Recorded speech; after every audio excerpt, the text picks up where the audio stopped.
Selamat datang di channel kami, jangan lupa like dan subscribe channel di bawah ini.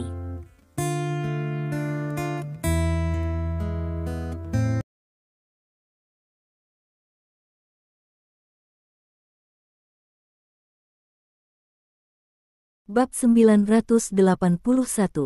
Di ruang perjamuan. Natalie duduk di kursi, wajahnya menjadi gelap. Natalie, kamu tidak pantas marah dengan pria seperti itu. Ada lebih banyak pria yang lebih baik di lingkaran aristokrat kita. Kamu. Auden berbicara di sebelahnya, tetapi Natalie berkata dengan wajah dingin, kamu ayo pergi, aku tidak ingin melihatmu. Petik 2. Oke.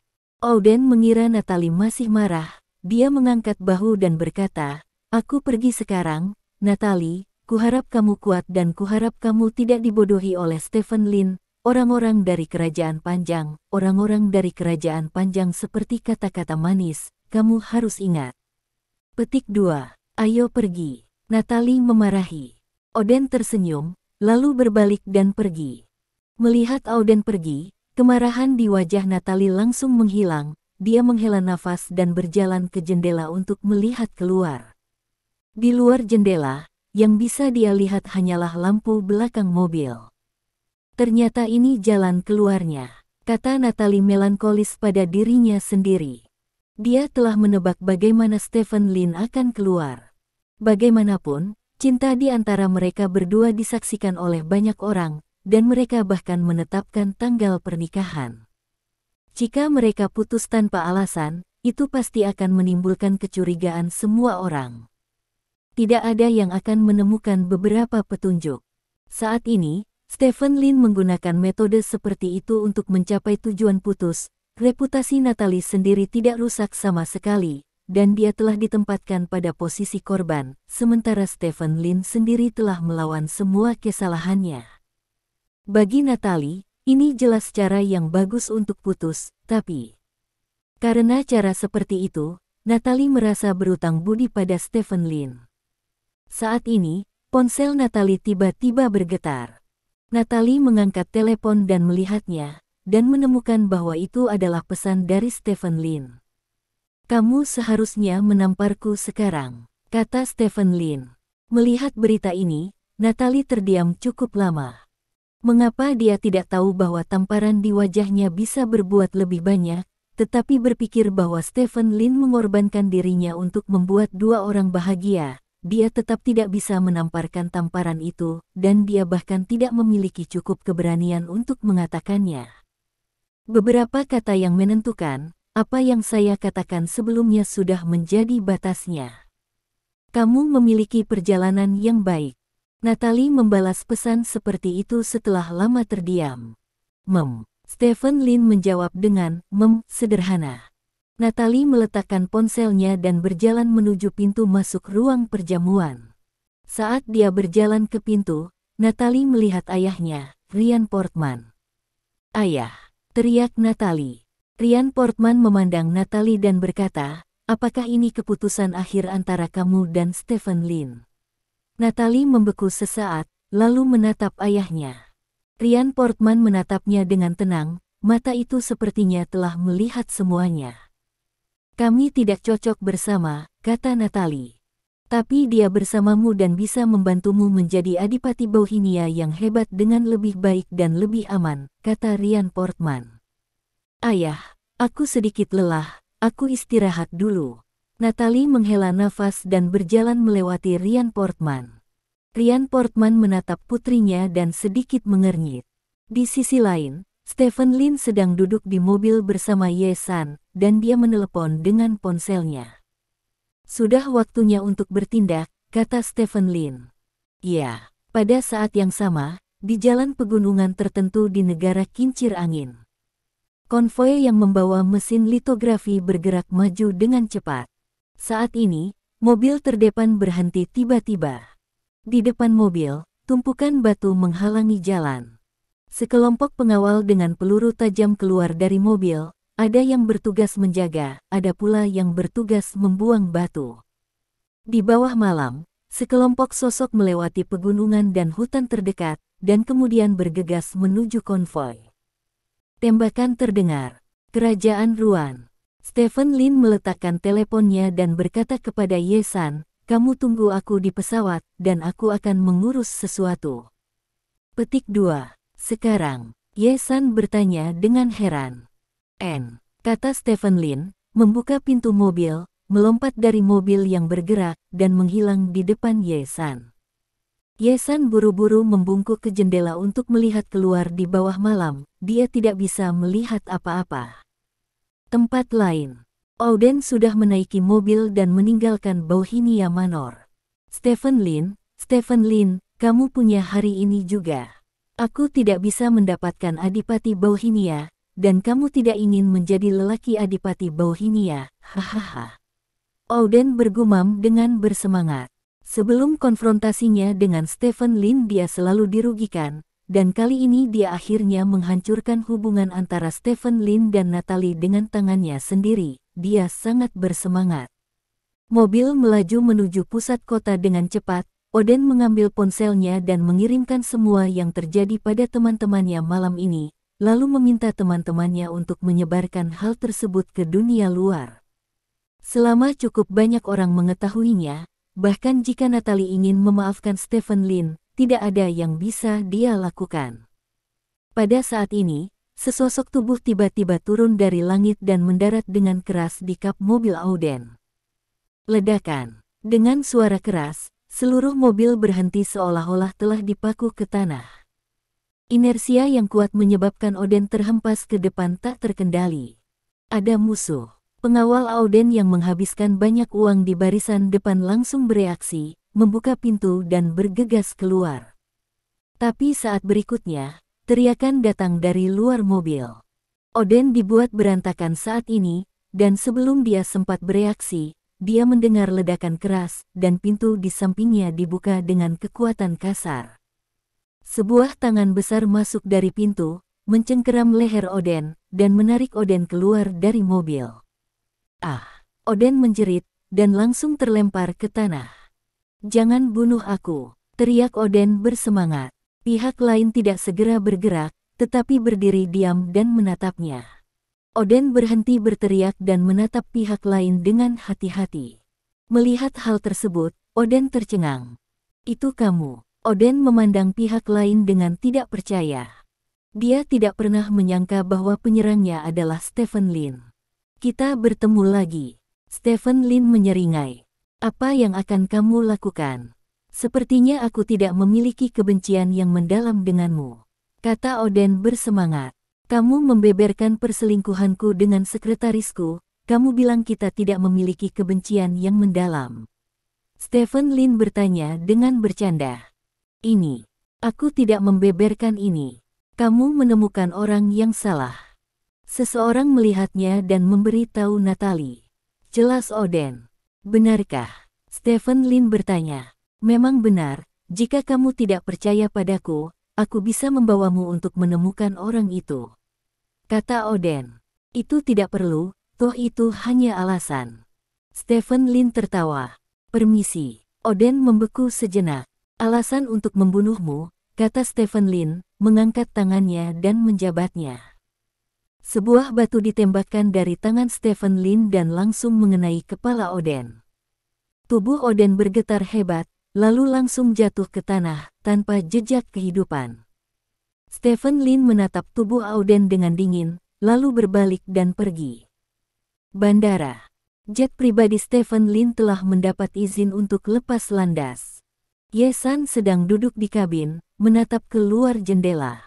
Dia tidak tahu apa yang akan dilakukan Stephen Lin ketika dia turun dari mobil di tengah jalan, tetapi dia yakin Stephen Lin pasti melakukan sesuatu yang curang. "Saya tidak tahu apakah itu akan berbahaya." "Apa yang kamu lihat?" Sebuah suara yang akrab tiba-tiba datang dari samping. Ye San membeku sesaat, lalu menoleh untuk melihat ke samping karena terkejut. Di samping tempat duduknya, Stephen Lin berdiri di sana memandanginya. "Bos Lin," Ye San berseru kaget. "Pesawat akan lepas landas, kencangkan sabuk pengamanmu," kata Stephen Lin sambil tersenyum. "Ya." Ye San buru-buru mengenakan sabuk pengamannya, lalu menatap Stephen Lin di sebelahnya dan bertanya, Tuan Lin, kapan Anda kembali? Petik 2 tanda tanya petik 2. Stephen Lin bertanya. Ye San membeku sesaat, lalu mengangguk dan berkata, ya, kamu selalu di sini, selalu. Petik 2. Ayo berangkat. Stephen Lin berkata kepada bawahannya. Ya. Mengikuti perintah Stephen Lin, pesawat mulai meluncur perlahan, dan akhirnya lepas landas dan meninggalkan negara yang korup. Di sisi lain, kincir angin domestik. Ada keheningan yang mematikan di samping truk kontainer yang membawa mesin litografi. Orang-orang yang menjaga truk pengiriman semuanya jatuh ke tanah. Beberapa pria berbaju hitam memindahkan batu yang menghalangi jalan, dan setelah itu, truk kontainer dinyalakan dan melaju ke depan. Setengah jam kemudian, Wavelight Manufacturing mengetahui bahwa mesin litografi telah dibajak. Manufaktur Wavelight segera meluncurkan rencana darurat, dan staf teknis perusahaan akan menghubungkan dan mengontrol mesin litografi dari jarak jauh. Ketika teknisi mencoba mengendalikan mesin litografi dari jarak jauh, mereka tiba-tiba menemukan bahwa mereka sama sekali tidak dapat terhubung ke mesin litografi yang dibajak. Mesin litografi itu tidak terkunci sepenuhnya. Situasi seperti itu sontak membuat kaget perusahaan, dan perusahaan segera melaporkan keadaan tersebut ke level yang lebih tinggi. Natalie dan Maupassant masing-masing menerima pemberitahuan resmi. Natalie segera bergegas ke perusahaan, sedangkan Maupassant segera bergegas ke kantornya. Keduanya mengeluarkan kunci bersama dan menguji kuncinya. Ternyata kunci di tangan keduanya palsu. Dengan kata lain, seseorang mencuri kunci Natalie dan Maupassant, dan menggunakan kunci mereka untuk membuka sepenuhnya mesin litografi yang dicuri. Kali ini, tidak hanya Wavelight yang mengguncang seluruh perusahaan, tetapi bahkan pemerintahan negara yang korup pun terguncang. Di saat yang sama, jenazah Oden ditemukan oleh orang yang lewat. Beberapa peristiwa besar terjadi satu demi satu, yang membuat seluruh negara yang korup menjadi sangat terkejut. Para pemimpin negara yang korup segera mengadakan rapat kabinet, dan Natalie serta Maupassant juga dibawa pergi oleh pihak berwajib untuk diselidiki. Akibatnya, tersangka terbesar Stephen Lin muncul. Dia adalah pacar Natalie, dan dia pergi ke Wavelight Manufacturing bersama Natalie. Pada saat yang sama, dia juga pergi ke kantor Maupassant 2 hari yang lalu. Selain itu, Stephen Lin berasal dari Longguo, dan Longguo telah mencari mesin litografi kelas atas dalam beberapa tahun terakhir. Semuanya menjadi jelas dalam sekejap, dan semua ujung tombak diarahkan ke Stephen Lin.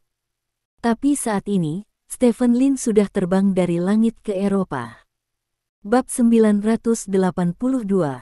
Cheer. Stephen Lin memegang gelas anggur merah dan mendentingkan gelas dengan Ye San sambil tersenyum. Baru saja, dia telah menerima berita dari bawahannya. Mesin litografi telah dibuka sepenuhnya dan telah dimuat ke pesawat kargo. Diharapkan mesin litografi ini akan segera terbang ke Longguo. Ini juga berarti perjalanan Stephen Lin ke negara korup itu sukses total.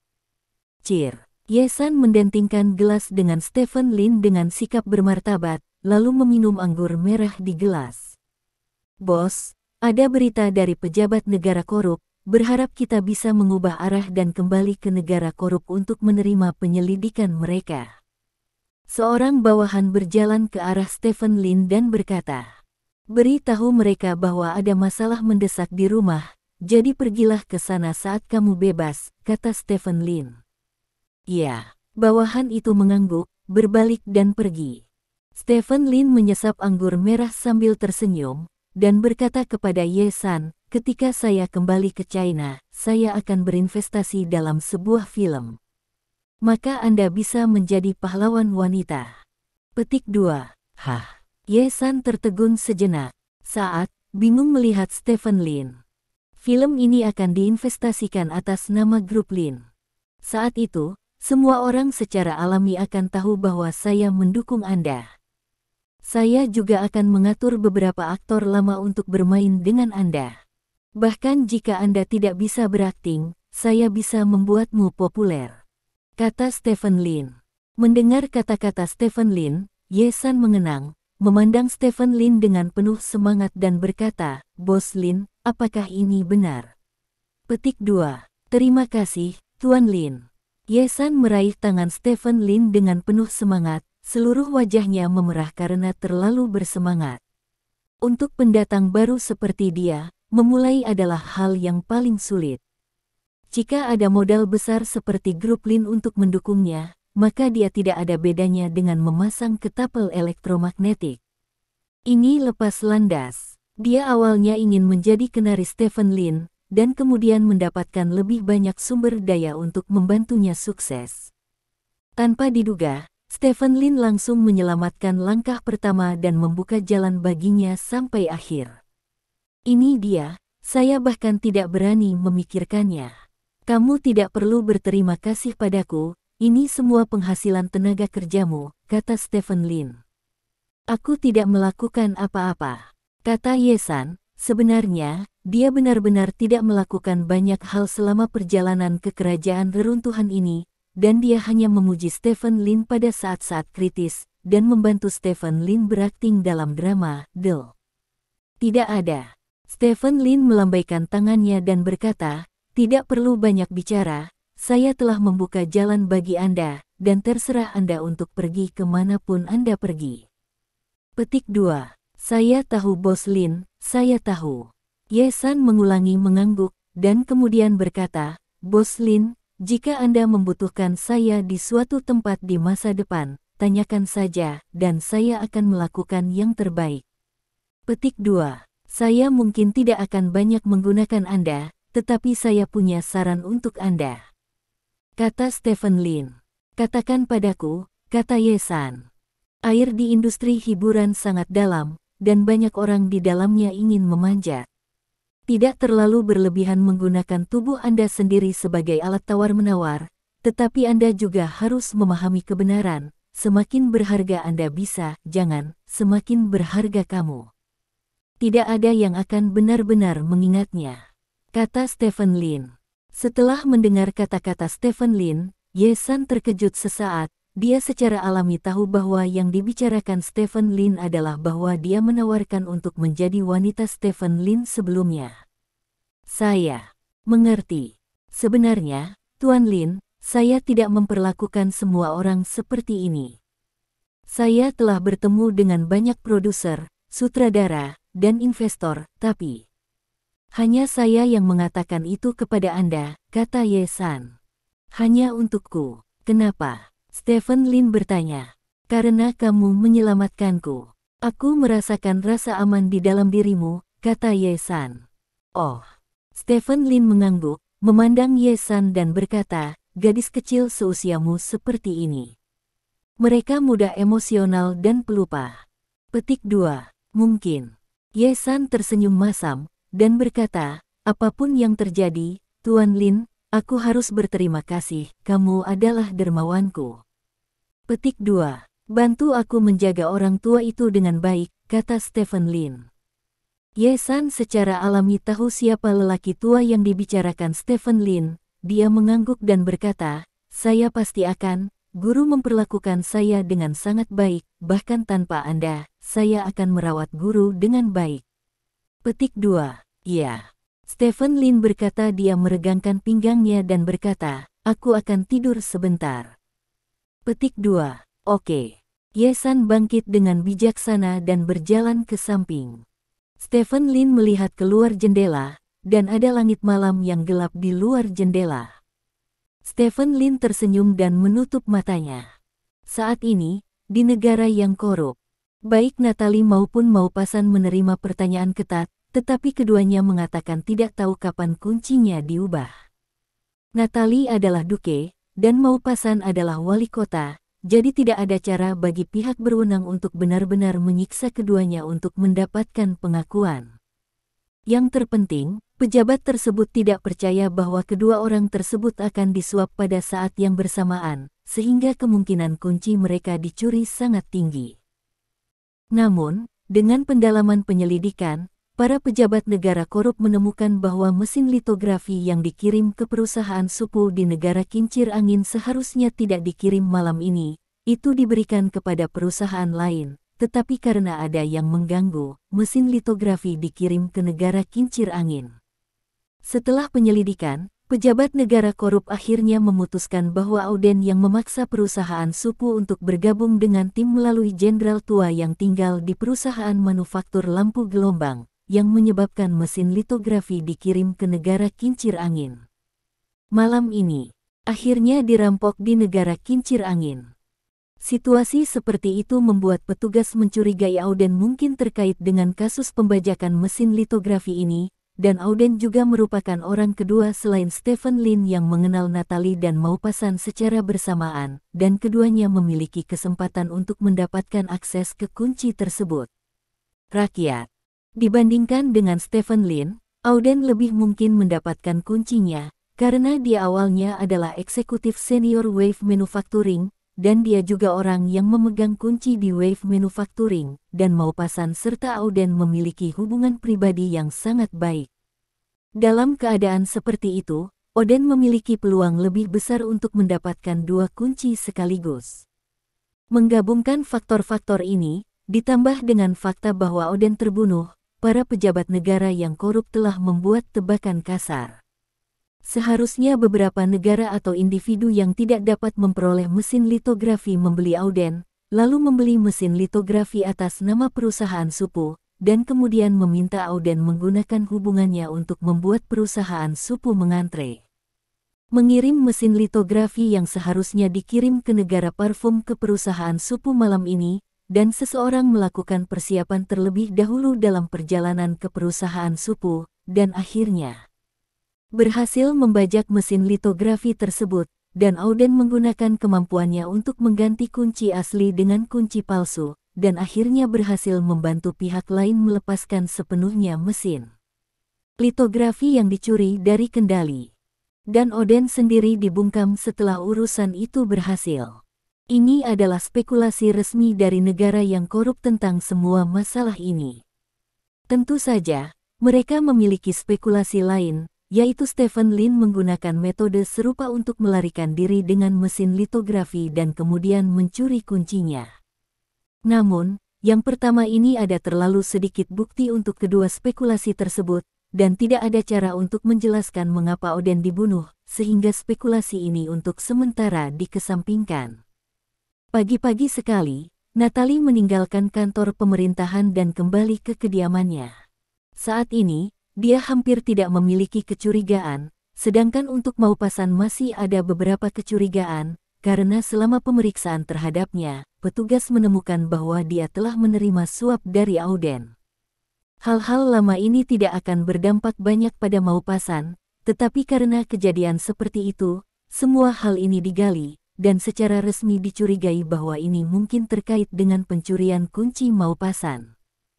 Brankas telah disimpan di dalam brankas, dan brankas tersebut tidak dirusak oleh kekuatan eksternal apapun, jadi satu-satunya cara bagi pihak lain untuk mengambil kuncinya adalah dengan menggunakan kata sandi, dan hanya Maupassant yang mengetahui kata sandi brankas tersebut. Semuanya mengarah pada kematian Auden, dan Maupassant, hantu yang tidak beruntung, juga karena kejadian ini situasi ini diselidiki secara ketat oleh pihak berwenang.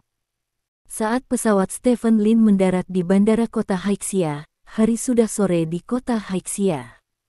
Stephen Lin turun dari pesawat dan mengatur seseorang untuk membawa Ye San kembali ke ibu kota kekaisaran dengan pesawat lain, sementara dia sendiri segera pergi ke sisi lain bandara.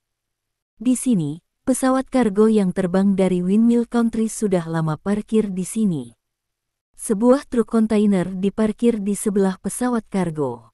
Setelah mobil Stephen Lin berhenti di samping truk kontainer, Stephen Lin keluar dari mobil.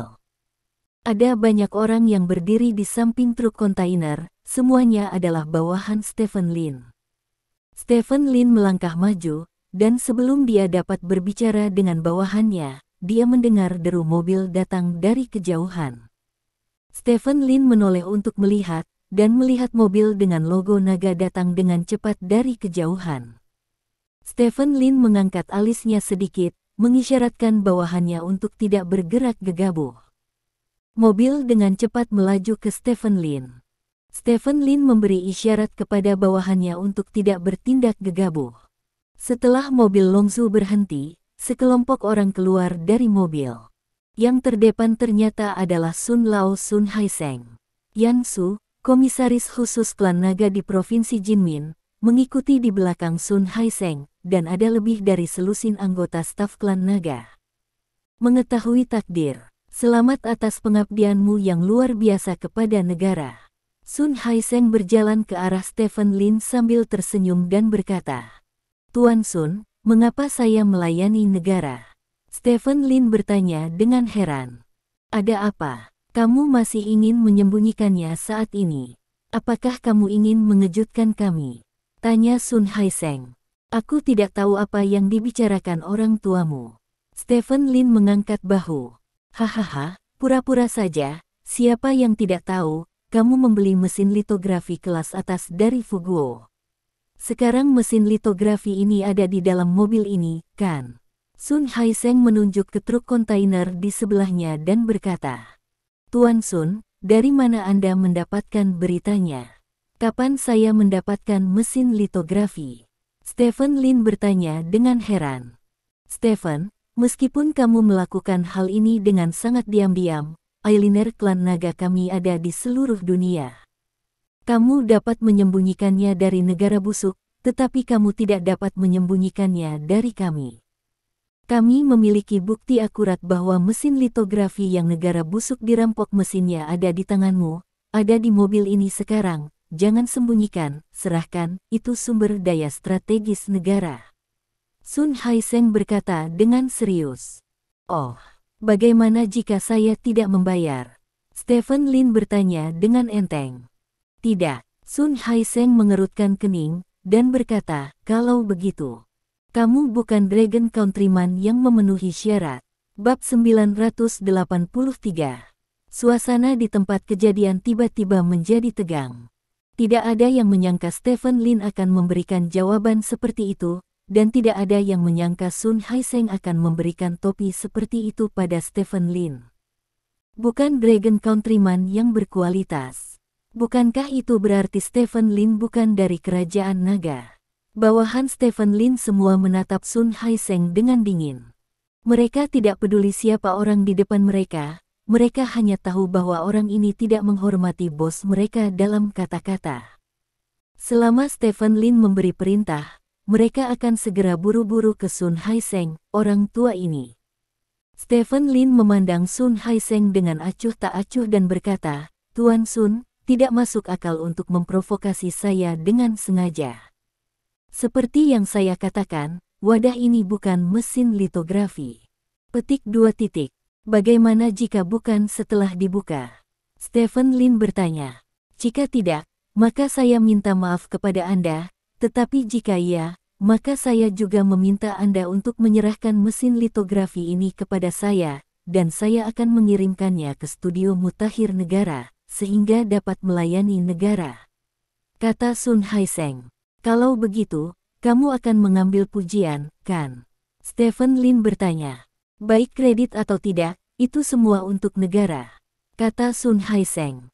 Stephen Lin tersenyum menghina, lalu melangkah ke samping dan berkata, "Oke, karena aku ingin melihatnya, aku akan menunjukkannya padamu." Petik 2. Sun Haiseng tersenyum dan melirik bawahannya. Bawahan segera melangkah maju dan membuka wadah. Di dalam wadah, mesin segi empat besar diam-diam ditempatkan di dalamnya. Masih mengatakan tidak, Sun Haiseng memandang Stephen Lin dengan main-main. "Ini bukan mesin litografi." Stephen Lin menghela nafas. "Bukankah itu mesin litografi? Hehe, apa menurutmu kita semua bodoh?" Sun Haiseng bertanya dengan dingin. "Ini mesin bubut CNC. Saya melihat yang bagus di luar negeri, jadi saya membelinya," kata Stephen Lin. "Bubut CNC. Pada titik ini kamu masih ingin menutupi." Stephen Lin, "Tidak peduli siapa dia, aku harus membawanya pergi hari ini," kata Sun Haiseng. "Apakah kamu benar-benar ingin mengambilnya?" Stephen Lin bertanya dengan cemberut. "Ya." Sun Haiseng mengangguk. "Baiklah kalau begitu, tapi aku punya satu syarat," kata Stephen Lin. Syarat apa? Sun Haiseng bertanya. Saya ingin kompensasi. Anda harus memberikan kompensasi kepada saya. Saya menghabiskan banyak uang dan banyak tenaga untuk mendapatkan mesin ini kembali. Anda harus mengganti saya untuk semua ini, kata Stephen Lin. Ini tidak lebih dari uang. Saya akan memberi Anda sebanyak yang Anda inginkan. Pentingnya mesin ini bagi negara jauh melebihi apa yang dapat ditandingi oleh uang, kata Sun Haiseng. Saya ingin uang tunai 20 miliar, kata Stephen Lin. Kis. Sun Haiseng tersentak. Stephen Lin, ini mulut singa, uang tunai 20 miliar, hampir bisa membangun kapal induk. Kamu terlalu banyak ingin, kata Sun Haiseng. Apakah menurut Anda benda ini tidak bernilai 20 miliar? Stephen Lin bertanya. Sun Haiseng mengerutkan kening. Jika 20 miliar berhasil membeli mesin litografi kelas atas, negara akan membelinya begitu saja. Mesin litografi kelas atas ini adalah bahan yang sangat strategis, dan dunia barat tidak mengizinkan Longguo memiliki kesempatan untuk membelinya. Artinya, tidak peduli berapa banyak uang yang dihabiskan, Longguo tidak akan bisa mendapatkan harga yang tinggi. Akhir mesin litografi saat ini, Stephen Lin menawarkan harga 20 miliar, tetapi juga dapat dimengerti. 10 miliar, aku akan memberimu uang tunai 10 miliar, kata Sun Haiseng. Ya, Stephen Lin setuju tanpa tawar-menawar. Aku akan memberimu uang ketika aku mendapatkan barang-barang itu dengan aman, kata Sun Haiseng. Tidak, kamu harus memberikannya sekarang, jika tidak, jika benda ini dirampok atau dihancurkan di tengah jalan karena kurangnya kekuatan pertahananmu, maka jika kamu tidak memberiku uang, aku akan kehilangan uang. Stephen Lin berkata dengan cemberut. Setelah Sun Haiseng ragu sejenak, dia mengedipkan mata pada sekretarisnya. Sekretaris itu mengangguk dengan sadar, lalu mengangkat telepon dan menelepon. Beberapa menit kemudian, sekretaris meletakkan telepon dan berkata, Tuan Lin, saya telah memerintahkan seseorang untuk mentransfer 10 miliar ke rekening pribadi Anda. Petik 2. Cepat sekali. Stephen Lin bertanya dengan heran. Anda bisa mencarinya, kata sekretaris itu. Stephen Lin mengangkat telepon dan melihatnya, dan pesan teks datang dari telepon dengan suara tatapan pesan teks mengingatkan bahwa akun Stephen Lin memiliki pendapatan 10 miliar. Hebat. Stephen Lin tidak bisa tidak mengagumi. Sekarang, orang yang bisa membawamu pergi dari sini, kata Sun Haiseng. Oke. Stephen Lin mengangguk, lalu memanggil orang-orangnya untuk pergi, sementara Sun Haiseng dan rombongannya masuk ke truk kontainer setelah Stephen Lin pergi, dan dengan cepat meninggalkan bandara. Di luar bandara, Stephen Lin menerima telepon dari Tuan Guo. Matahari tua mendapat berita yang relevan lebih awal dari kita, jadi dia segera bergegas ke kota Haixia, dan targetnya adalah mesin litografi di tanganmu, kata Guo Lao. Oh, jadi begitu, kata Stephen Lin dengan tenang. Negara kita telah bekerja sangat keras untuk mesin litografi ini selama bertahun-tahun, tetapi tidak pernah bisa mendapatkannya seperti yang diinginkan. Kali ini Anda berhasil membawanya kembali, yang akan menjadi kredit besar. Sekarang kredit ini harus dikreditkan kepada lelaki tua itu. Kepala Sun ada di atas, Sun tua ini masih sangat fokus mengejar prestasi politik, lanjut Guo Lao. Saya tidak pernah mengatakan itu adalah mesin litografi dari awal hingga akhir, kata Stephen Lin. Ini bukan mesin litografi. Tidak mungkin. Semua informasi kami menunjukkan bahwa Anda membawa kembali mesin litografi dari negara kincir angin dengan pesawat kargo, kata Guo Lao. Jangan lupa, siapa Direktur Departemen Intelijen dan Informasi Klan Naga, kata Stephen Lin. Wang Yui. Tuan Guo menyebut nama Wang Yui, lalu terdiam. Kamu merilis beberapa informasi palsu ke Wang Yui. Old Guo bertanya dengan suara rendah. Saya tidak merilis informasi apapun, kata Stephen Lin. Ada apa di pesawat? Tanya Old Guo. Bubut CNC, tentu saja, sangat berharga, setidaknya puluhan juta, dan saya membelinya dari luar negeri. Stephen Lin berkata sambil tersenyum. Bernilai puluhan juta. Tuan Guo di ujung telepon tidak bisa berkata apa-apa. Barang bernilai puluhan juta, termasuk biaya pengirimannya kembali, tidak akan pernah melebihi 20 juta. Dan berita yang baru saja dia dapatkan adalah bahwa Sun Haiseng Huahe membeli barang ini dari Stephen Lin seharga 10 miliar. Dengan kata lain, begitu Stephen Lin berpindah tangan, dia mentransfer lebih dari 9,98 miliar yuan. Adakah bisnis di dunia ini yang lebih menguntungkan dari ini? Bagaimana dengan mesin litografi? Tanya Tuan Guo. Saya tidak tahu tentang itu. Saya tidak pernah mengatakan bahwa saya mendapat mesin litografi dari luar negeri. Kata Stephen Lin. Nasib, mesin litografi adalah bahan strategis nasional, ini tidak bisa bercanda dengan santai. Kata Guo Lao dengan serius. Di mana saya membuat lelucon dari awal sampai akhir. Saya selalu mengatakan bahwa saya tidak mendapatkan mesin litografi. Anda bersikeras berpikir bahwa saya mendapat mesin litografi. Ini semua fantasi Anda sendiri. Apa yang harus dilakukan lakukan denganku. Stephen Lin berkata tanpa daya. Benarkah? Guo Lao bertanya dengan curiga.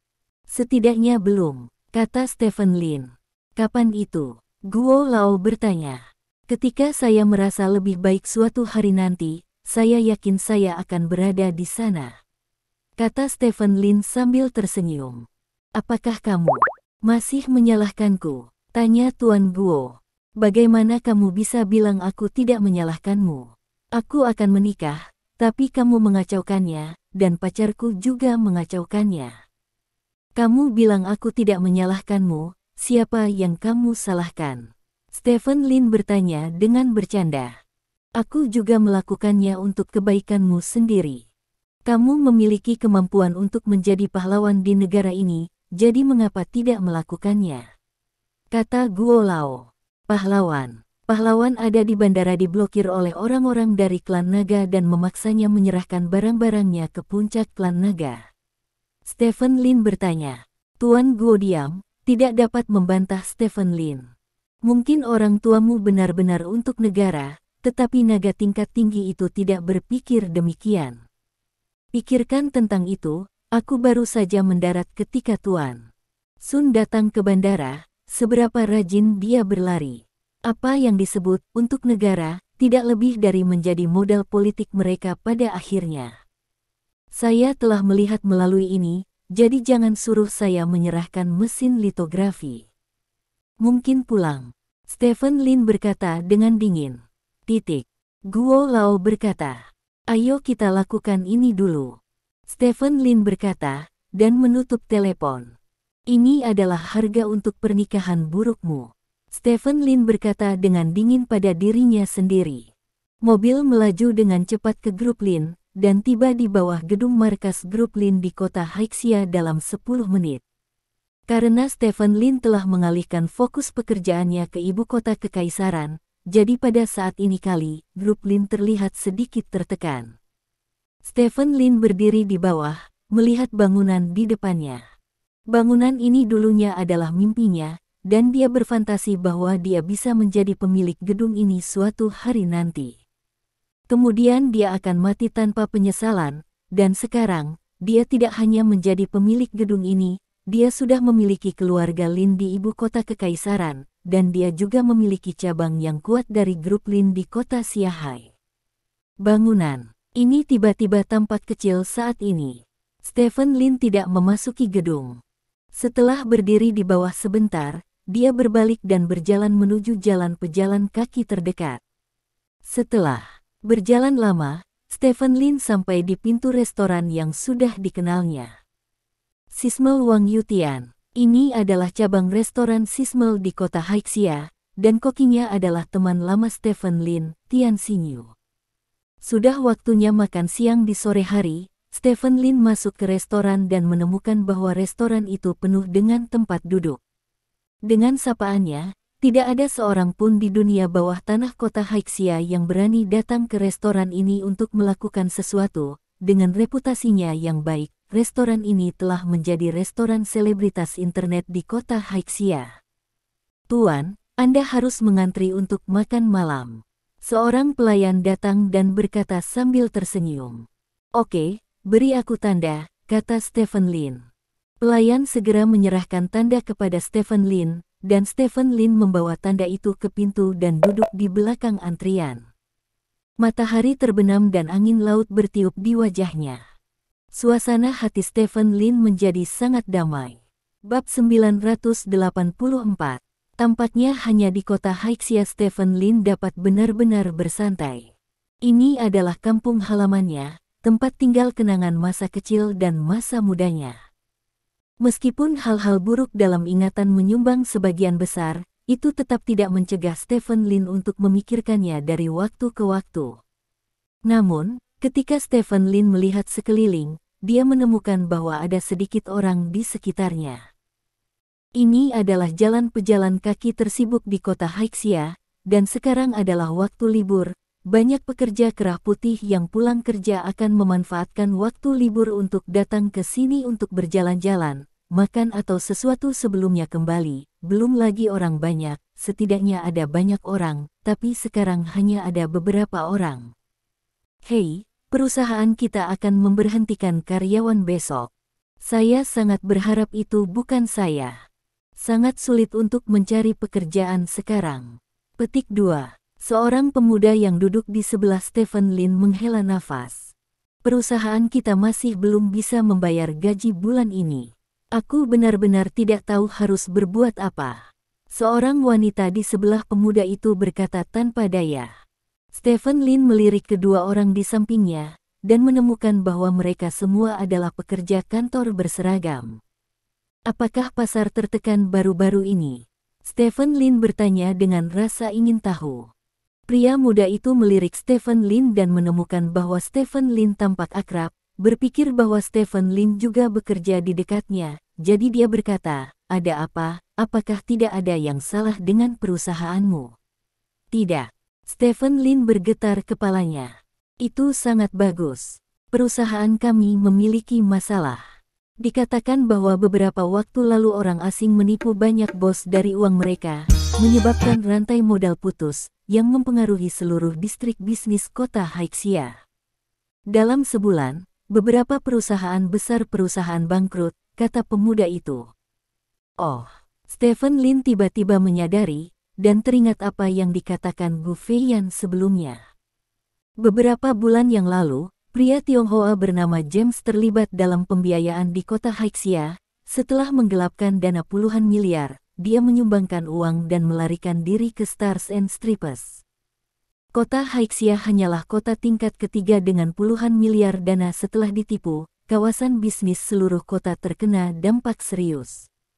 Firma hukum Gu Feiyan dikatakan mewakili kasus ini, tetapi James telah kembali ke Stars and Stripes, dan dengan kewarganegaraan Stars and Stripes, hampir tidak mungkin bagi James untuk memuntahkan uang. Sesuatu terjadi. Stephen Lin memikirkan beberapa temannya di kawasan bisnis kota Haixia, dan bertanya-tanya apakah mereka terpengaruh. Restoran Sismel memiliki tingkat perputaran yang tinggi, sehingga tidak butuh waktu lama untuk giliran Stephen Lin. Stephen Lin memesan steak koki, ditambah salad dan kentang goreng. Dia tidak meminta siapapun untuk memanggil Tian Xinyu untuk menemuinya, sebenarnya dia hanya datang untuk makan malam sederhana. Namun, seseorang mengenalinya dan menyampaikan berita itu ke dapur belakang. Tidak lama kemudian, Tian Xinyu datang ke meja Stephen Lin dengan steak Stephen Lin. Bos Lin. Tian Xinyu memanggil dengan gugup, dan meletakkan steak di depan Stephen Lin. Xiao Tian, kita bertemu lagi, kata Stephen Lin sambil tersenyum. Kalimat Xiao Tian ini saja membuat wajah Tian Xinyu tiba-tiba memerah. Dia menundukkan kepalanya dan tidak berani menatap Stephen Lin, dan berkata dengan suara lemah, ya, kita bertemu lagi. Petik 2 tanda seru petik 2. Stephen Lin berkata, terima kasih, Lin, Bos Lin. Tian Xinyu tergagap. Pergi dan lakukan pekerjaanmu, tinggalkan aku sendiri, kata Stephen Lin. Oh, Tian Xinyu mengangguk, tampaknya sedikit kecewa, tetapi dia tidak berani mengatakan apa-apa lagi kepada Stephen Lin, jadi dia berbalik dan berjalan ke dapur belakang, lebih menatap Stephen Lin saat dia berjalan. Stephen Lin tidak terlalu memperhatikan Tian Xinyu, dia menghabiskan steak dengan serius, lalu membayar uangnya, bangkit dan berjalan keluar dari restoran. Di luar restoran, ponsel Stephen Lin berdering. Dia mengangkat teleponnya dan melihat, hanya untuk menemukan bahwa itu adalah panggilan dari ibu kota kekaisaran. Stephen Lin mengangkat telepon, dan suara marah Old Sun datang dari ujung telepon. Stephen Lin, kamu benar-benar menjual mesin bubut CNC kepada saya sebagai mesin litografi. Tampak jelas bahwa Tuan Sun sudah mengetahui identitas mesin di dalam wadah tersebut. Saya tidak pernah mengatakan itu adalah mesin litografi, saya mengatakan itu adalah mesin bubut CNC. Stephen Lin berkata tanpa daya. Bubut CNC, beraninya kau menjualku 10 miliar? Tanya Sun Lao. Berapa banyak untuk menjual bisnis saya? Saya hanya akan mengatakan tidak apa-apa menjual seharga 100 miliar. Stephen Lin tertawa. Kamu sekarang. Segera kembalikan 10 miliar yuan, segera. Kata Sun Lao. Maaf, Tuan Sun, ini adalah bisnis yang serius. Yang satu mau membeli dan yang lain mau menjual. Saya tidak mendukung pengembalian 7 hari yang tidak masuk akal. Jika Anda menginginkan mesin bubut, Anda dapat menyimpannya. Jika Anda tidak menginginkannya, Anda dapat membuangnya. Jika Anda ingin menggunakan cara lain untuk meminta saya mengembalikannya kian, silakan datang, tetapi Anda harus ingat, saya bukan sembarang orang yang lewat A, B, C. Saya adalah Raja Naga kehormatan dari klan Naga, dan saya akan membunuh beberapa orang di daftar paling dicari di masa depan untuk menjadi Raja Naga asli dari klan Naga. Sebelum Anda berurusan dengan saya, pertama ukur berat badanmu sendiri. Stephen Lin berkata dengan dingin.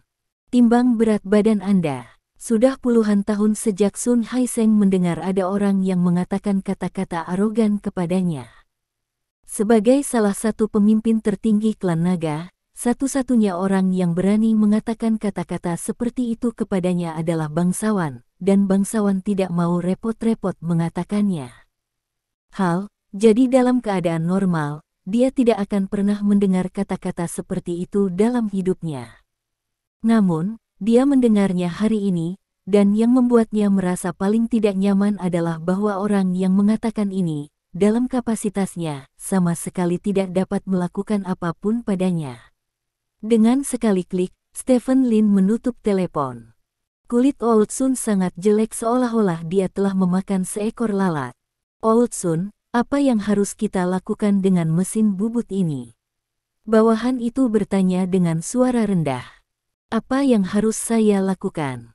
Apa lagi yang bisa saya lakukan jika saya mengirimnya kembali? Apakah Anda kehilangan dia? Tanya Sun Haiseng dengan wajah gelap. Ya, bawahan itu mengangguk berulang kali. Stephen Lin, Anda mendapatkan mesin litografi, tetapi Anda tidak menyerahkannya ke negara. Saya pasti akan melaporkan Anda ke otoritas yang lebih tinggi. Saya tidak dapat menangani Anda. Seseorang akan dapat menangani Anda. Di saat itu, bahkan tidak berpikir untuk menggunakannya. Aku mendapat sedikit pujian karena mengukir mesin itu. Sun Haiseng berkata pada dirinya sendiri dengan wajah gelap. Kota saluran. Stephen Lin menutup telepon dan tersenyum menghina. Dia sepertinya telah melihat ekspresi marah Sun Haiseng, dan dia sangat bahagia di dalam hatinya. Untuk orang seperti itu yang tidak sabar untuk meraih pujian, tidak diragukan lagi sangat menarik untuk membuatnya mengempis. Lin, Bos Lin. Sebuah suara malu-malu tiba-tiba terdengar dari telinga Stephen Lin. Stephen Lin tertegun sejenak, lalu menoleh untuk melihat, dan melihat Tian Xinyu berdiri di belakangnya dengan ekspresi tegang. Mengapa kamu di sini? Stephen Lin bertanya. Aku. Lalu apa? Aku. Tian Xinyu memainkan jari-jarinya dengan gugup, seolah-olah dia ingin mengatakan sesuatu kepada Stephen Lin, tetapi dia tidak bisa mengatakannya karena ketegangan. Jangan gugup, bicara perlahan, kata Stephen Lin. Tian Xinyu menarik napas dalam-dalam beberapa kali, lalu berkata, besok malam, ulang tahun, di restoran, bisakah kamu datang? Ulang tahun besok malam. Stephen Lin menatap Tian Xinyu dikaget, dan berkata, berapa umurmu? 20 tahun, kata Tian Xinyu. 20 tahun. Maka kamu harus belajar lebih awal. Oke, aku akan datang besok malam. Stephen Lin berkata sambil tersenyum. Dia sebenarnya berencana berangkat dari kota Haixia besok untuk memburu orang-orang di daftar orang yang dicari, tapi karena Tian Xinyu besok ulang tahunku, jadi tidak masalah jika aku keluar sehari kemudian. Terima kasih, terima kasih. Tian Xinyu berkata dengan gembira, dia sangat senang. Sama-sama, aku pergi dulu. Stephen Lin melambai ke Tian Xinyu, lalu berbalik dan pergi. Tian Xinyu berdiri di tempatnya, menatap punggung Stephen Lin, dan mengepalkan tangannya dengan penuh semangat. Setelah meninggalkan restoran, Stephen Lin pergi ke pemakaman Sanyang di kota Haixia. Hari sudah gelap saat ini, dan kuburan sangat sepi. Stephen Lin mengambil buket bunga dan datang ke pemakaman di bawah bimbingan lampu jalan. Ada batu nisan di kuburan, tapi ada dua nama di batu nisan itu, satu Yao Jianyong dan satu lagi Zhou Yanqiu. Ini adalah makam tempat Yao Jianyong dan Zhou Yanqiu dimakamkan bersama, mereka dimakamkan di sini setelah mereka dibunuh. Stephen Lin memiliki keluhan yang tak terhitung jumlahnya dengan mereka ketika mereka masih hidup, tetapi sekarang setelah mereka pergi, keluhan tersebut secara alami diredam oleh Stephen Lin. Stephen Lin membersihkan kuburan sebentar, lalu meletakkan bunga di depan kedua kuburan itu. Tidak peduli bagaimana mereka memperlakukannya, bagaimanapun, mereka adalah mertua Stephen Lin, jadi Stephen Lin datang ke sini untuk melihat mereka kali ini. Chou juga membantumu membalas dendam. Jing Jing sekarang sendirian dan dia telah mendengar bahwa dia memiliki kehidupan yang baik di luar negeri. Aku juga telah mengatur pekerjaan yang baik untuk Yao An. Kedua tetua dapat beristirahat dengan tenang di bawah. Stephen Lin berdiri berkata di depan batu nisan. Angin dingin suram, dan sepertinya Yao Jianyong dan istrinya menanggapi Stephen Lin.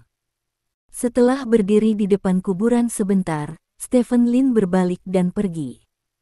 Setengah jam kemudian, Stephen Lin melaju ke Phoenix Villa. Lingkungan masih sepi dan damai seperti dulu. Stephen Lin sudah lama tidak kembali, jadi dia tidak segera kembali ke kediamannya, tetapi berkeliling komunitas dengan mobil.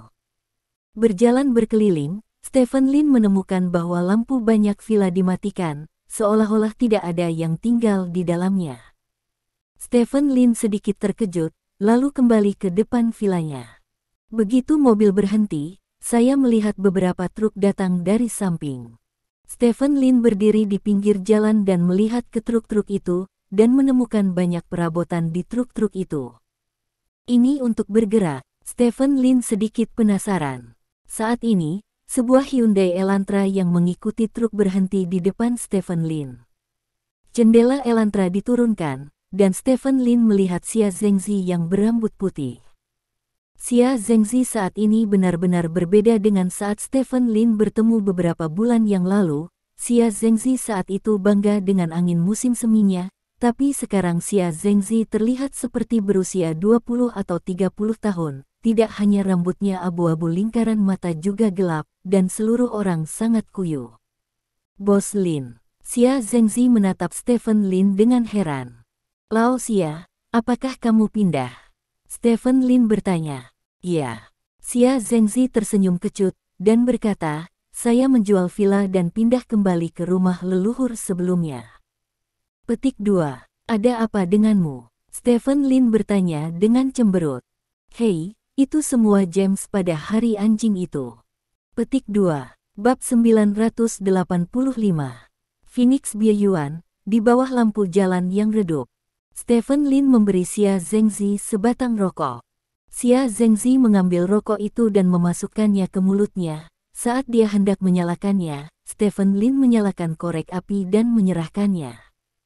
Xia Zhengzi mendekatkan kepalanya, menyalakan rokok, dan mengisap beberapa kali. Hei, Xia Zhengzi menghela nafas panjang. Bagaimana kamu percaya James dengan begitu mudah? Stephen Lin tidak bisa menahan diri untuk bertanya. Pertama, pihak lain memiliki latar belakang Wall Street. Seperti yang Anda ketahui, latar belakang identitas seperti itu lebih populer di negara kita.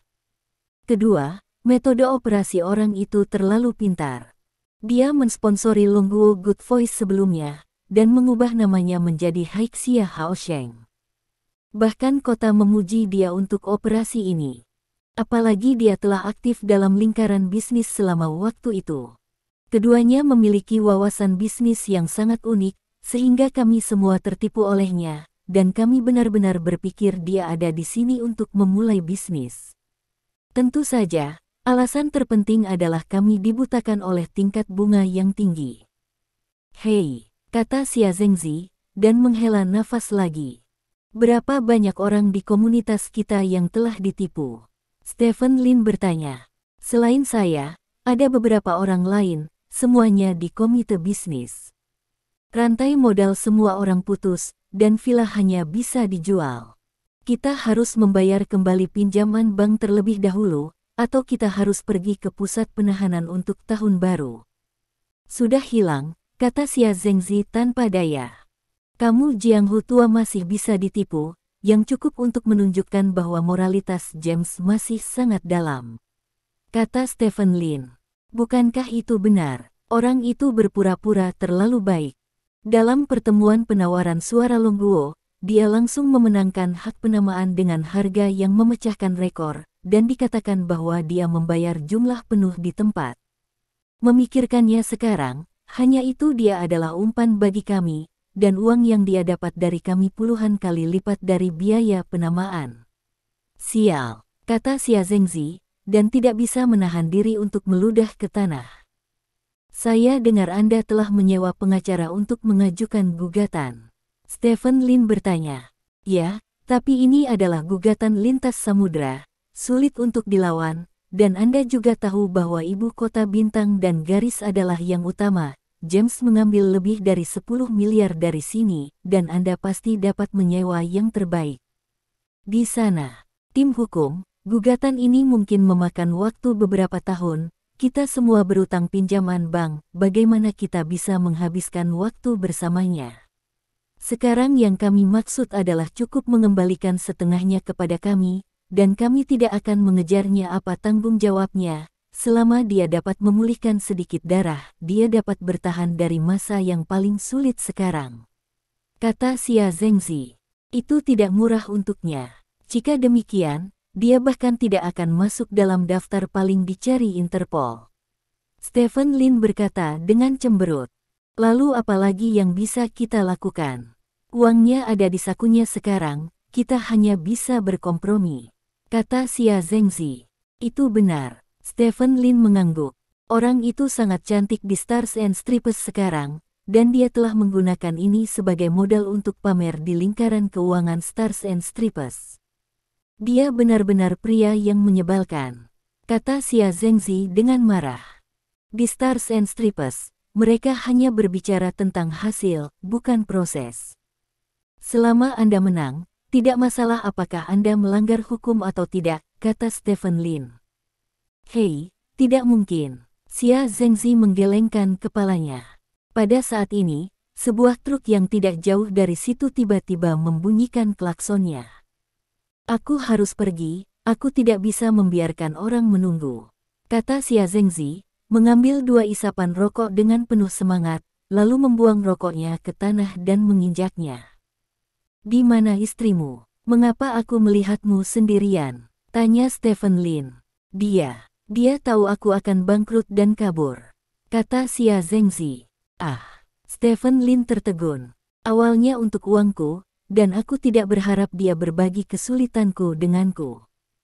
Itu juga bagus. Aku akan melawan semuanya sendirian, dan aku tidak akan memperlakukan siapapun dengan buruk. Xia Zhengzi tertawa. Kamu bisa melihatnya. Stephen Lin tersenyum, mengangkat tangannya dan menepuk bahu Xia Zhengzi dan berkata, tolong lakukan satu hal, panggil semua pengusaha yang tertipu besok dan pergi ke grup Lin. Mari kita bahas bagaimana menangani masalah ini. Petik 2. Kamu ingin bergerak? Xia Zhengzi bertanya dengan heran. Belum tentu, mari kita bicarakan nanti, kata Stephen Lin. Sebenarnya, aku tahu takdir. Terus terang, sekarang adalah kesempatan bagus bagimu untuk membeli garis bawah. Setiap orang tidak punya uang. Kamu mungkin hanya perlu membayar setengah dari harga asli untuk mendapatkan banyak barang. Xia Zhengzi berkata dengan serius. Mari kita bicarakan besok, bantu aku menemukan seseorang dulu, kata Stephen Lin. Oke. Xia Zhengzi mengangguk dan berkata, serahkan masalah ini kepadaku. Kami memiliki kelompok perlindungan hak, dan semua orang ada di dalamnya. Ya, setelah melihat konvoi yang bergerak pergi, Stephen Lin kembali ke vilanya sendiri. Semua yang ada di villa sangat bersih, karena akan ada petugas khusus yang membersihkan villa setiap minggunya. Stephen Lin masuk ke villa, tetapi tidak menyalakan lampu.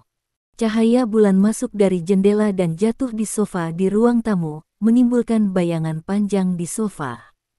Stephen Lin duduk di sofa, menyalakan rokok untuk dirinya sendiri, dan duduk di sana sambil merokok dengan tenang.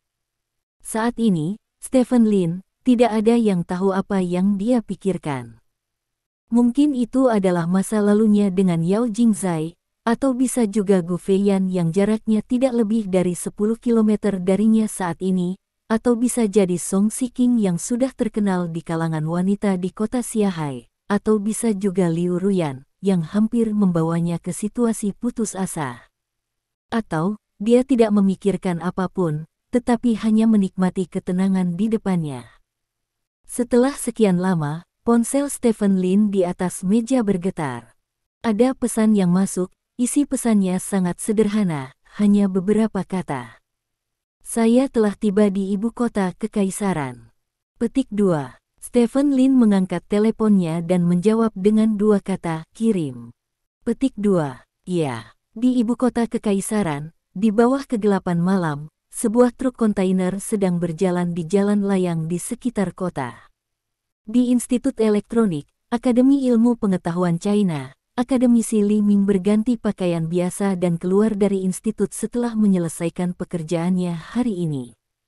Akademisi, saya libur kerja lagi hari ini. Penjaga keamanan di pintu berkata kepada Li Ming sambil tersenyum. Ya, ada banyak pekerjaan, jadi saya hanya bisa bekerja lembur. Lihat sajak saya, bisakah saya berpartisipasi dalam rap long walksin?